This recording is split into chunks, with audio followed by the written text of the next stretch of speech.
Hi, my name's John. I'm on the Young Guns at Swag Custom Rides working on the Celica GT.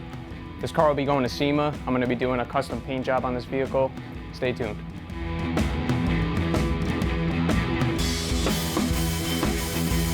Hi, my name is Rob. I'm a young gun here at Swag Custom Rides.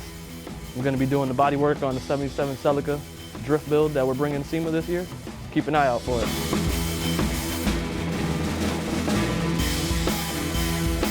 My name's Mike. I'm a fabricator with Swag Custom Rides, competing in the 2018 Battle of the Builders Young Guns competition. Doing a lot of fab work on this car, from a full roll cage down to some one-off sheet metal work. You're going to want to stay tuned.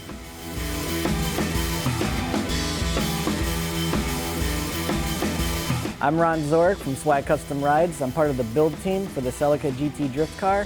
I'll be putting in the 2.3 EcoBoost turbo engine on this, along with a 6-speed transmission.